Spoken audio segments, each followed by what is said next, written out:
Hello guys, pag-usapan lang natin ang breaking news. May pasabog nga naman kasi ang bali-balita at exclusive na pinag-uusapan ngayon. May resibo na kina Mayor Mart Alcala at Catherine Bernardo. Ayon kasi sa mga netizens at mga sawsawerang kapitbahay. May nabasa ako sa TikTok, double date raw sa restaurant ng Australia.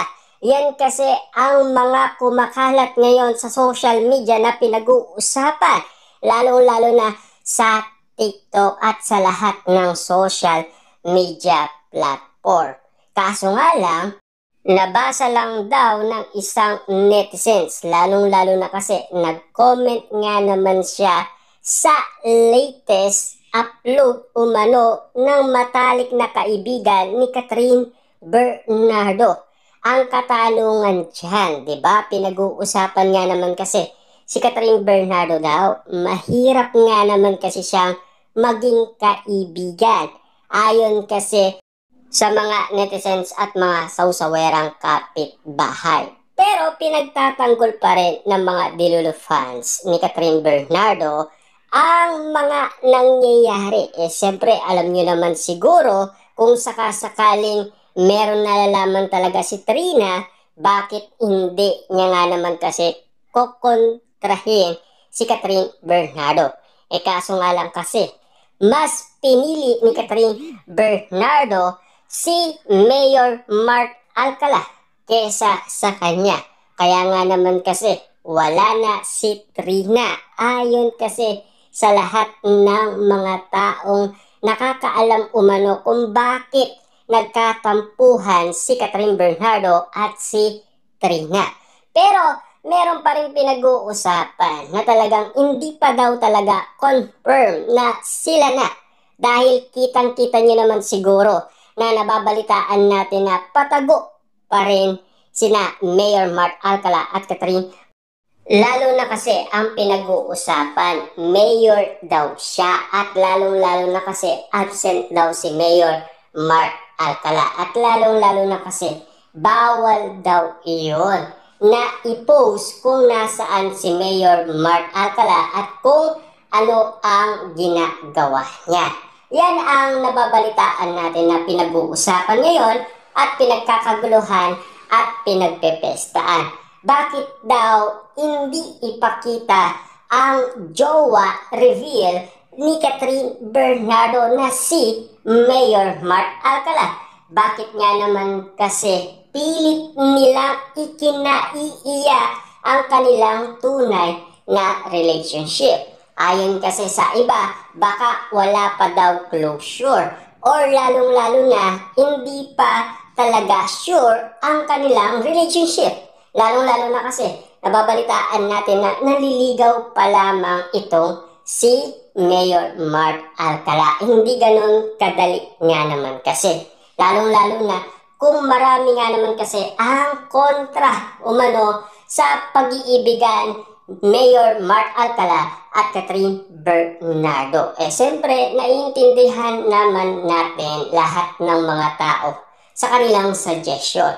Kaso nga lang kasi, si Catherine Bernardo ba makikinig sa atin? Hindi naman. Meron siyang sariling desisyon kung sino ang pipiliin niya at kung sino ang mamahalin niya. Kita niyo naman, best friend niya, si Trina, pinagpalit niya kay Mayor Mart Alcala. Meron ba tayong magagawa doon, di ba? Tanging si Catherine Bernardo ang may gusto doon. Si Trina, pinaglalaban niya ang karapatan niya bilang sa kanyang pakikitungo kay Catherine Bernardo dahil sa pagiging kaibigan. Siyempre, ang gusto niya, protektahan umano si Catherine Bernardo dahil si Mayor Mart Alcala ay isang playboy daw or lalong-lalo na bad boy daw.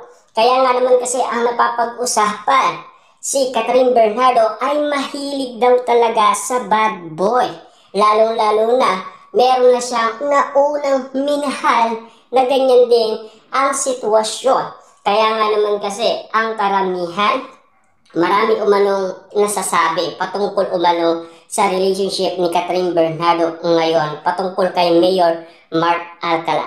At lalong-lalo na kasi maraming kumakalat ngayon sa Twitter patungkol umano kung kailan nangyari ang mga naging ex-girlfriend ni Mayor Mark Alcala. Kasama na doon si Catherine Bernardo. Lalong-lalo na kasi kung lolokohin lang daw. Yun kasi ang gustong intindihin ng maraming tao. Kaya nga naman kasi isinishare nila kay Catherine Bernardo. Siyempre, alam niyo naman siguro ang mga tao ngayon.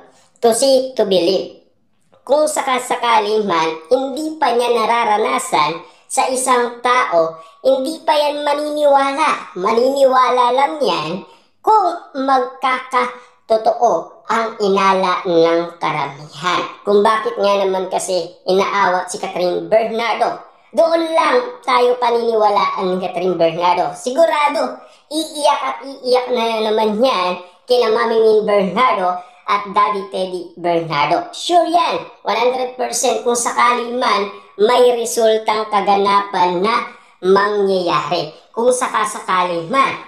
Diba? Yan kasi ang kinakatakot din ni Mami Min Bernardo mangyari kay Catherine Bernardo kung sakasakali man. Kasi marami na rin naririnig umano sina Mami Min Bernardo patungkol kay Mayor Mark Alcala. Lalong-lalo na ang pagiging sabungero din ni Mayor Mark Alcala. Alanganin umano ang mga Dilulo fans. Lalong-lalo na kasi si Catherine Bernardo ay umiiwas siya sa online casino. Ayaw na ayaw niya umanong pumasok sa mga ganyang sitwasyon. Lalong-lalo na kung matututo ang kanyang mga fans, di ba?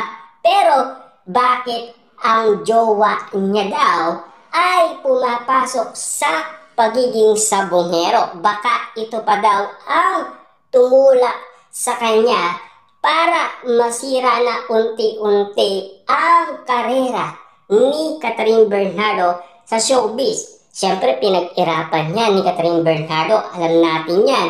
Lalong-lalo na, yan din ang kwento sa atin ni Mami Min Bernardo. Dugot, pawis at pagod nga naman kasi ang sakripisyong ginawa ni Mami Min Bernardo para lamang kay Catherine Bernardo.